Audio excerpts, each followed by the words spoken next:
오늘 말씀 함께 보도록 하겠습니다. 오늘 말씀은 누가복음 7장 1절에서 17절까지 말씀입니다. 누가복음 7장 1절에서 17절까지 말씀입니다.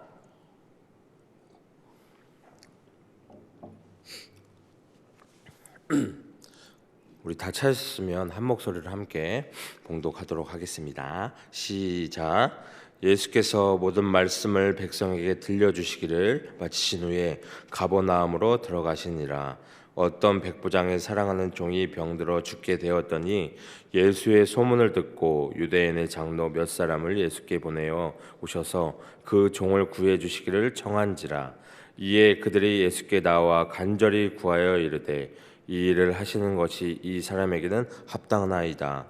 그가 우리 민족을 사랑하고 또한 우리를 위하여 회당을 지었나이다 하니 예수께서 함께 가실새 이에 그 집이 멀지 아니하여 백부장이 벗들을 보내어 이르되 주여 수고하지 마옵소서. 내 집에 들어오심을 나는 감당하지 못하겠나이다.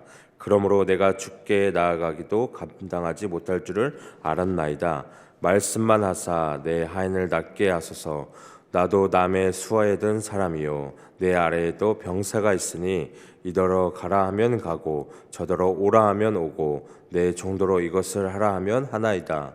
예수께서 들으시고 그를 놀랍게 여겨 돌이키사 따르는 무리에게 이르시되 내가 너에게 이르노니 이스라엘 중에서도 이만한 믿음은 만나보지 못하였노라 하시더라. 보내었던 사람들이 집으로 돌아가 보매 종이 이미 나아 있더라. 그 후에 예수께서 나인이란 성으로 가실새 제자와 많은 무리가 동행하더니 성문에 가까이 이르실 때에 사람들이 한 죽은 자를 메고 나오니 이는 한 어머니의 독자요 그의 어머니는 가부라. 그 성에 많은 사람도 그와 함께 나오거늘 주께서 가부를 보시고 불쌍히 여기사 울지 말라 하시고 가까이 가서 그 관에 손을 대시니 맨 자들이 서는지라. 예수께서 이르시되 청년아 내가 내게 말하노니 일어나라 하시매 죽었던 자가 일어나 앉고 말도 하거늘 예수께서 그를 어머니에게 주시니 모든 사람이 두려워하며 하나님께 영광을 돌려 이르되 큰 선지자가 우리 가운데 일어나셨다 하고 또 하나님께서 자기 백성을 돌보셨다 하더라. 예수께 대한 이 소문이 온 유대와 사방에 두루 퍼지니라. 아멘. 오늘 말씀 함께 보도록 하겠습니다. 오늘 말씀은 어제 또 이어서 예수께서 말씀을 마치시고 가버나움으로 들어가십니다. 그때 이 어떤 백부장의 사랑하는 종이 정말 죽을 병에 걸려서 이 유대 장로들을 통해서 예수께 도움을 청하게 됩니다. 그래서 유대 장로들 이 평소 백부장이 이스라엘을 사랑했음을 들어 그를 도와줄 것을 간청을 하고 있습니다. 근데 이에 예수께서 그 백부장의 집 근처까지 가시고 백부장의 친구들을 보내어 자신은 예수님을 집에 모실 자격이 없는 자라고 그곳에서 말씀으로 자기의 종의 병을 낫게 해줄 것을 간청을 하고 있습니다. 그래서 이에 예수님은 백부장의 그 믿음을 크게 칭찬하시죠. 그래서 예수께서 백부장의 종을 치유하신 후에 또 나인성으로 가세요. 그래서 사람들이 한 과부의 죽은 독자를 또 메고 나옵니다. 그래서 예수께서 과부를 불쌍히 여기시고 그 관에 손을 대시고 죽은 청년을 또 일어나라 하시고 죽었던 자가 일어나서 앉고 말도 하는 사건이 나옵니다. 그래서 이에 무리들이 두려워하고 하나님께 영광을 또 돌리고 큰 선지자가 나셨다는 소문이 또 인근 마을까지 퍼지게 되는 사건을 오늘 이야기하고 있습니다. 그래서 1절과 3절 내용을 보면 예수님은 갈릴리 가버나움에 들어가셨습니다. 그래서 가버나움에 로마 이 주둔군 사령관인 백부장이 살고 있었어요. 근데 그 집 종이 병이 들었다는 것입니다. 그래서 당시 종이 하나의 소유물인 시대였다는 것이에요. 그래서 종이 병들면 그냥 버리는 시대라는 것입니다. 근데 이것은 이 고대 중세 근세에 이르기까지 얼마든지 확인할 수 있는 사건이라는 것입니다. 그래서 사무엘상에 보면 아멜렉 사람은 종이 병들자 종을 버리고 갔습니다. 다윗은 그 종을 치료해 주어 종으로부터 도움을 봤죠. 그리고 19세기 이 노예제가 일상화되어 있었다는 것이에요. 가장 먼저 이 영국이 노예제를 폐지하고 노예를 실어 나르는 배들을 보면 배까지 압수하는 사건이 있습니다. 그래서 다른 나라의 배들은 노예를 싣고 가다가 영국 배가 나타나면 자기들의 배를 뺏기지 않으려고 노예를 바다에 그냥 집어 던져서 죽였던 사건이 있었어요. 이런 시대 분위기에 백부장은 종을 사랑하였다는 것이에요. 그 종을 이용 가치에 따라서 대하지 않고 그냥 한 인간으로 순수하게 사랑을 했다는 것입니다. 자신의 가족과 같이 사랑을 했다는 것이에요. 그래서 백부장은 예수님이 이 가버나움에 오신 소식을 들었어요. 그래서 예수님이 문둥병자, 중풍병자를 고친 소식을 들었습니다. 그는 예수님께 나아가서 종의 병을 고쳐달라고 청하였다는 것이에요. 그러다 자신은 이방인이고 예수님은 유대인이라 자신은 직접 예수님께 나아갈 수 없었다는 것이에요. 그는 유대인 장로 몇 사람에게 이 일을 부탁했고 유대인 장로 몇 사람은 흔쾌히 백부장의 요청을 들어주셨어요.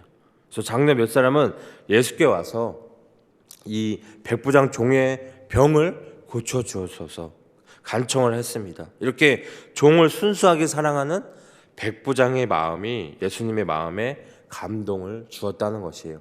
4절과 5절에 보면 유대인 장로 몇은 예수님께 나와서 종의 병을 고쳐달라고 또 간절히 구합니다. 그들은 예수님이 종의 병을 고쳐주시는 것이 합당하다고 말씀드렸습니다. 근데 백부장이 유대 민족을 사랑하고 또 유대 민족을 위해서 회당을 지었다고 말을 했습니다. 유대 민족은 유일하신 여호와 하나님을 섬기는 민족이에요. 그들은 하나님을 믿고 선민의식이 대단했다는 것이에요. 다른 민족을 또 무시했습니다. 그래서 유대인들은 역사적으로 보면 이방 민족에게 많은 핍박을 받았습니다. 아수르 바벨론 민족은 이스라엘 민족을 많이 죽이고 나라를 멸망시켰습니다.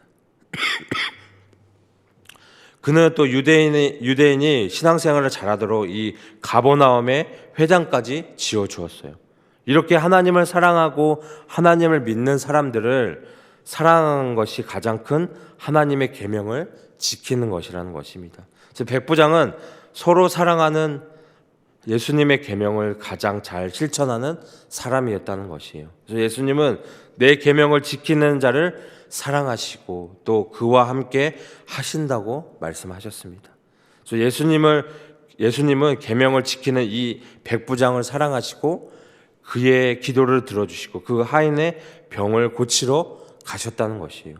예수님을 감동시키는 것은 바로 다른 것들이 아니라 사랑이라는 것입니다. 정말 공동체, 이 가족 같은 사랑을 말씀하시고 계신다는 것이에요. 6절에서 10절에 보면 예수님께서 장로들과 함께 백부장의 집으로 가십니다. 그래서 예수님께서는 그들의 요청에 속히 반응하셨죠. 그래서 예수님 일행이 백부장의 집에 이미 가까이 이르자 백부장은 또 친구들을 예수님께 보냅니다.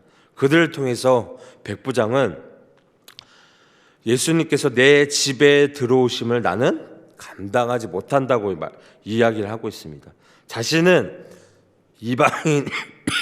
이방인이기 때문에 예수님께 부담을 주지 않기 위해서 이거나 이후에 나오는 이 백부장의 반응을 고려하면 이 유대 장로들의 입장과 달리 백부장은 자기 공로를 근거로 예수께 의무를 이행하도록 요구한 게 아니라 치유해 주시도록 긍휼을 요청했다는 것이죠. 그래서 장로들은 합당하다고 말을 했지만 백부장은 이 합당한 이 악시오 주라는 칭호를 사용해서 자신은 예수님께 나아가는 것이 합당하지 않다라고 말씀합니다. 자기 집에 들어오지 말고 말씀으로 종을 치유해 주실 것을 부탁을 드립니다. 그래서 백부장은 장교와 주신으로서 명령을 받고 명령을 내리는 경험의 근거에 예수님께서 명령하시면 말의 능력이 즉각 나타날 것을 믿고 있다는 것입니다. 그래서 내가 다른 권위의 수하에 있는 사람인데도 명령할 수 있는 권위를 갖고 있는데 당신의 건의는 얼마나 큰 힘을 발휘하겠습니까? 라고 말을 합니다. 예수님께서는 백부장의 반응을 보고 놀라세요. 이제까지는 사람들이 예수님에 대해 놀랐는데 처음으로 예수님이 사람에 대해 놀라셨습니다. 예수님께서는 백부장이 보여준 믿음과 겸손, 이 겸손, 확신에 놀라셨다는 것이에요. 그리고 이스라엘 중에 이런 믿음을 본 적이 없다고 또 칭찬을 하십니다. 백부장이 보낸 사람들이 집에 또 돌아가 보니 이미 종의 병이 나았다는 것이죠. 이 유대 장로들은 예수님의 치유를 공로에 대한 당연한 대가로 생각을 했지만 백부장은 자격 없는 자에게 임하는 국률로 이해했다는 사실이에요. 그래서 장로들의 주장과 달리 백부장은 자신이 예수님의 은혜를 입을 만한 자격이 없다고 여겼고 또 예수님께서 이방인의 집에 오실 줄을 전혀 예상하지 못했다는 것이죠. 백부장이 생각한 예수님의 치유는 자신의 공적에 대한 보답이 아니라 국률이었다는 것입니다. 예수님의 제자는 자신의 헌신을 근거로 삼아서 이 유대 장로들처럼 예수님을 의무를 수행해야 할 위치에 두기 쉽다는 것입니다. 그러나 예수님의 도움은 무익한 종에게 임하는 은혜라는 것이죠. 또한 백부장은 예수님의 말씀이 시공간을 초월하고 또 유대인과 이방인의 경계를 초월해 능력으로 실현된다고 믿었다는 것입니다. 믿음의 능력은 택함 받았다고 확신하는 자들의 목도 아니고 그냥 신앙생활의 기간이 길고 지위가 높다고 생각하는 자들의 목도 아니라는 것이에요. 예수님의 말씀에 대한 신뢰, 이 신뢰가 모두에게 열려있고 신뢰하는 자는 능력을, 은혜를 경험할 수 있다는 것을 오늘 또 이 말씀, 이 사건을 통해서 우리가 깨닫게 됩니다. 그리고 11절에서 15절 또 다른 사건이 이어지고 있습니다. 예수님 일행은 또 나사렛에서 10km 정도 떨어진 이 나인 성에 도착했을 때 수많은 무리가 장례 행렬을 따라서 나음으로 성문 앞에서 만납니다. 죽은 자는 청년이었고 그는 한 어머니의 독자였다는 것이에요.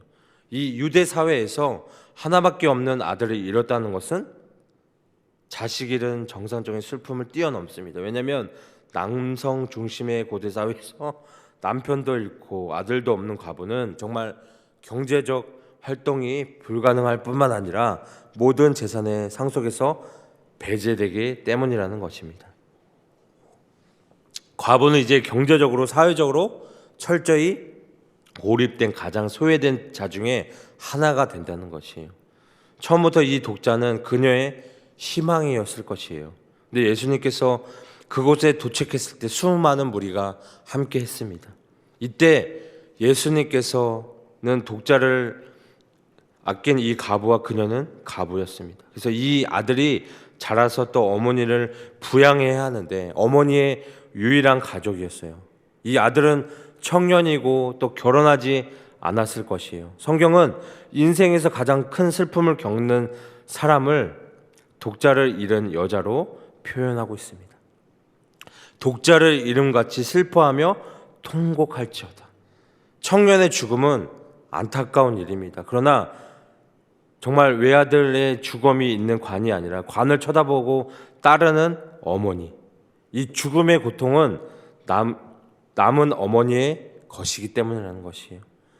고통에는 연대감이 있어서 이 어머니의 고통은 가족의 고통이고 또 가족의 고통은 모든 마을의 고통, 그 사람들의 고통은 이 장례 행렬을 보는 사람들의 또 고통이라는 것입니다.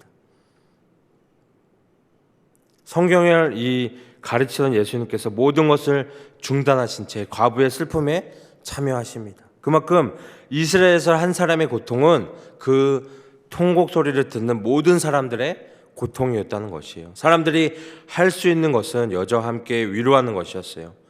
그 많은 무리도 그 여자와 함께 있었다는 것입니다. 그래서 예수님께서 이 과부를 보시고 불쌍히 여기셨습니다. 보셨다. 예수님의 계획과 시선은 여자의 고통에 가 있었다는 것이죠. 이 사갈의 찬송에 나온 것처럼 국률은 하나님께서 구원을 위해 인간의 역사에 개입하시는 이유라는 것입니다. 누가는 의도적으로 예수님께서는 주로서 여자를 불쌍히 여기셨다고 표현하세요. 성경에서 이스라엘의 주 하나님께서는 불쌍히 여기시는 하나님이시라는 것입니다. 사람들이 보여준 위로와 여인과 함께하면서 우는 것이죠. 그러나 예수님께서는 울지 말라. 예수님께서 첫 번째로 보이는 행동은 관에 손을 대셨어요. 이는 장례 절차를 중지시킨 행동이었고 관을 맨 자들이 멈춥니다. 예수님께서는 그 시체에 닿으면 제의적으로 부정하게 된다는 사실을 개의치 않으셨다는 것이에요. 그리고 청년에게 일어나라 라고 명령하십니다. 청년은 살아나 앉아서 말을 합니다. 청년의 생명은 예수님께 속해 있다는 것이죠. 예수님께서는 이제 아들을 어머니에게 주십니다. 살아난 아들을 어머니에게 주는 장면은 엘리야가 아이를 어머니에게 준 사건을 우리가 또 떠올릴 수 있습니다. 예수님께서는 이 아들을 살림으로써 장례를 살아난 아들의 생인잔치로 만드셨다는 것이에요. 모든 사람이 청년이 살아나는 것을 보고 예수님을 하나님으로 알고 무서워했습니다. 그들은 예수님을 하나님으로 경외했어요. 그들은 예수님을 보내신 하나님을 찬양하며 하나님께 영광을 돌렸습니다. 그들은 큰 선지자 그리스도가 우리에게 일어나셨다고 고백을 합니다. 또한 하나님이 어둠과 죽음의 그늘에 앉아있는 자기 백성을 돌아보셨다고 하고 있습니다. 예수님은 이 사가랴가 노래한 것처럼 돋는 해로 오셨어요. 예수님이 우리 안에 들어오시면 우리 안에 있는 죽음이 주는 어둠이 물러갑니다. 마음속에 있는 슬픔, 두려움, 무기력, 절망이 물러간다는 것이죠. 기쁨과 평안과 능력과 소망이 솟아납니다. 그리고 어둠을 물리칠 수 있는 것은 오직 우리가 잘 알고 있는 빛이라는 것이죠. 죽음의 권세를 물리칠 수 있는 것은 주님이시라는 것입니다. 우리 마음의 피곤함과 절망을 몰아내시고 힘과 꿈을 주어 우리를 또 청년답게 하신다는 것입니다. 우리가 이 오늘 앞에서 살펴본 이 두 사건 사이에는 중요한 차이점이 있어요. 백부장의 종이 병 고침 받는 것은 백부장의 믿음 때문이었지만 과부의 아들이 살아난 것은 주님의 전적인 은혜였다는 것입니다. 무엇을 의미할까요? 비록 우리에게 백부장 같은 믿음이 없다 할지라도 주님의 은혜로 말미암아 얼마든지 우리는 기적이 일어날 수 있다는 것이에요. 그래서 우리가 기도할 땐 믿음으로 기도하고 또한 하나님의 은혜를 사모하면서 기도하셨으면 좋겠습니다. 그리고 그때나 지금이나 하나님의 말씀 그 자체에는 놀라운 권세와 능력이 있다는 것입니다. 무엇이 은혜일까요? 그 능력과 생명의 말씀이 저희 손에 있다는 것이 은혜라는 것입니다. 우리가 이 말씀을 읽고 듣고 묵상하면서 그 말씀 앞에 순종하는 자에게는 말씀의 선한 역사가 일어날 줄로 믿습니다. 오늘 이 백부장 말씀으로 낫게 해달라는 이 말씀, 오늘도 우리가 말씀과 기도로 승리할 수 있는 우리 여러분들이 되셨으면 좋겠습니다. 우리가 오로지 주님의 그 은혜 안에 거할 수 있는 은혜의 주님의 제자들이 되기를 소망합니다.